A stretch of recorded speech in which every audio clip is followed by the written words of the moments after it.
Assalamualaikum warahmatullahi wabarakatuh. Alhamdulillahirobbil alamin. Wassalatu wassalamu ala asyrofil anbiya'i wal mursalin wa ala alihi wassohbihi ajmain. Sahabat YM 28 yang dimuliakan Allah. Sesungguhnya nafsu syahwat melibatkan pilihan dan tindakan kemauan. Syahwat yang ada pada manusia adalah normal dan bersifat fitrah. Nafsu syahwat melekat pada diri seseorang di mana ia memiliki rahasia, agar manusia bisa melawannya dan memperoleh kemuliaan dari Allah. Sebagaimana firman Allah Ta'ala, dan Allah menghendaki menerima tobat kepada kalian, dan orang-orang yang menuruti berbagai syahwat menghendaki agar kalian menyimpang dengan penyimpangan yang besar. Quran Surah An-Nisa, ayat 27. Khususnya, apabila manusia tidak memiliki syahwat terhadap lawan jenis, maka keturunan manusia dapat menjadi terputus. Namun apabila manusia melewati batas dalam memenuhi syahwatnya, maka akan dapat terjerumus dalam perbuatan dosa. Oleh karena itu, sebagai manusia harus dapat mengendalikan nafsunya dengan keimanan dan ketakwaan kepada Allah. Ada sebuah kisah dari Hasan al-Basri yang merupakan seorang ahli tasawuf yang lahir pada tahun 21 Hijriah, 2 hari sebelum terbunuhnya Khalifah Umar bin Khattab dan meninggal tahun 110 Hijriah. Beliau ketakutan dan menyesal atas perbuatannya terhadap seorang wanita, akibat dari nafsu yang tidak dapat dikendalikannya. Bagaimana kisahnya? Simak dalam video ini. Hasan al-Basri adalah seorang pemuda tampan yang hidup berkelimpahan harta. Ia selalu memakai pakaian yang indah-indah dan suka berkeliling kota untuk bersenang-senang.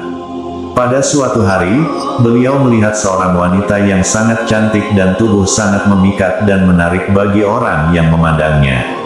Lalu Hasan berjalan di belakangnya dan mengikuti langkahnya kemanapun wanita itu pergi.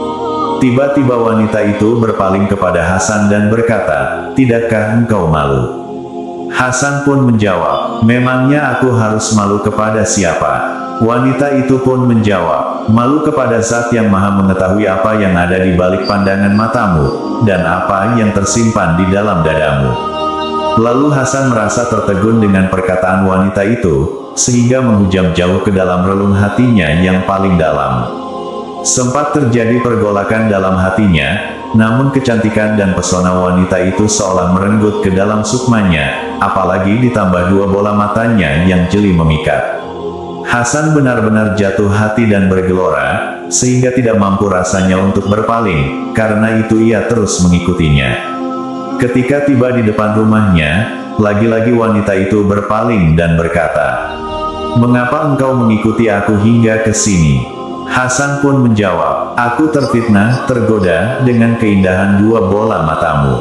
Sesaat terdiam, kemudian wanita itu berkata, "Baiklah kalau begitu, duduklah dan tunggulah sebentar, aku akan memenuhi apa yang engkau inginkan." Hati Hasan pun sangat gembira. Dia mengira wanita itu juga merasa jatuh hati kepadanya dan akan bersedia menjadi istrinya. Bagaimanapun juga ia seorang pemuda yang tampan dan kaya, sangat mungkin kalau wanita itu akan menerima cintanya. Tidak lama kemudian, muncul pelayan wanita dengan membawa baki atau nampan yang tertutup sebuah sapu tangan, dan langsung menyerahkannya kepada Hasan.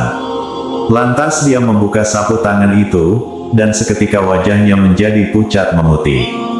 Ternyata ada dua bola mata, dengan sedikit percikan darah tergeletak di atas baki itu. Pelayan wanita itu berkata, "Tuan, putri saya berpesan kepada Tuan. Aku tidak menginginkan mata, yang menyebabkan fitnah bagi orang lain."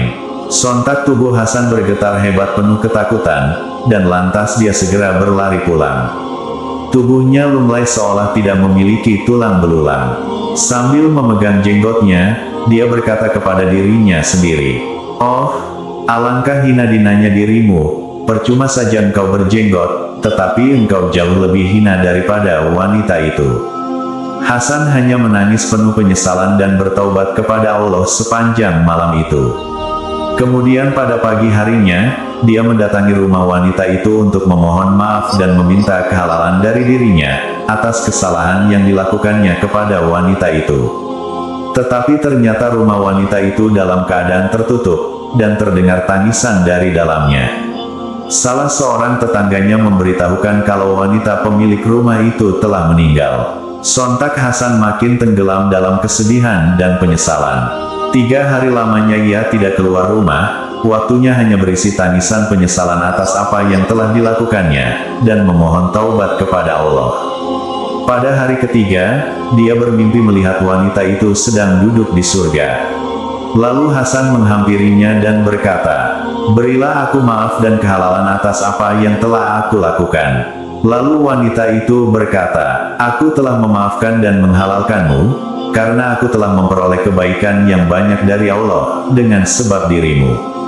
Hasan berkata lagi, "Berilah aku nasihat." Wanita itu berkata, "Ketika engkau dalam kesendirian kesunyian, berzikirlah kepada Allah Ta'ala. Ketika engkau berada di pagi dan sore hari, beristighfarlah dan bertaubatlah kepada Allah." Setelah terbangun dari mimpinya itu, hati Hasan menjadi lebih lega. Lantas seketika ia merubah total pola hidupnya yang selama ini ia jalani. Semua harta yang dimilikinya disedekahkan di jalan Allah, kemudian ia hidup dalam keadaan zuhud dan selalu dalam ketaatan, memperdalam ilmu dari para sahabat Nabi Shallallahu Alaihi Wasallam yang memang banyak tinggal di kota Basrah. Demikianlah kisah pilu taubat dari seorang ahli tasawuf, Hasan al-Basri. Ada beberapa hikmah dan pelajaran yang dapat diambil dari kisah tersebut, diantaranya: 1. Menjaga dan menundukkan pandangan dari hal-hal yang diharamkan yang dapat mengundang syahwat. Allah berfirman, "Katakanlah kepada laki-laki yang beriman, agar mereka menjaga pandangannya, dan memelihara kemaluannya, yang demikian itu lebih suci bagi mereka." Katakanlah kepada para perempuan yang beriman hendaklah mereka menjaga pandangannya, memelihara kemaluannya.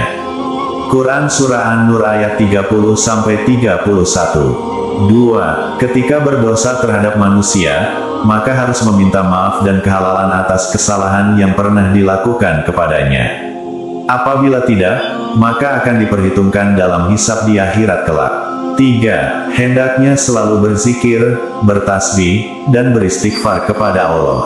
Allah berfirman, "Sesungguhnya dalam penciptaan langit dan bumi, dan silih bergantinya malam dan siang terdapat tanda-tanda bagi orang-orang yang berakal, yaitu orang-orang yang mengingat Allah sambil berdiri atau duduk atau dalam keadaan berbaring." Quran Surah Ali Imran ayat 190-191. 4. Sekecil dan sebesar apapun dosa yang kita lakukan, maka segera bertaubat dengan sungguh-sungguh dan tidak mengulanginya lagi. Allah berfirman, "Hai orang-orang yang beriman, bertaubatlah kepada Allah dengan taubatan nasuha, taubat yang semurni-murninya." Quran Surah At-Tahrim ayat 8. Dijelaskan juga dalam hadis dari Abu Hamzah Anas bin Malik Al-Ansori, Rasulullah Shallallahu Alaihi Wasallam bersabda, "Sesungguhnya Allah itu begitu bergembira dengan taubat hambanya melebihi kegembiraan seseorang di antara kalian yang menemukan kembali untanya yang telah hilang di suatu tanah yang luas." Hadis riwayat Bukhari nomor 6309 dan Muslim nomor 2747. Semoga Allah mengampuni segala dosa-dosa yang pernah kita lakukan. Amin ya robbal alamin. Kami berharap apa yang disampaikan dapat bermanfaat bagi sahabat TIMYM 28 yang dirahmati Allah. Kami mohon maaf atas segala kesalahan dan kehilafan dalam penyampaian materi ini. Wallahu alam bishawab. Wassalamualaikum warahmatullahi wabarakatuh.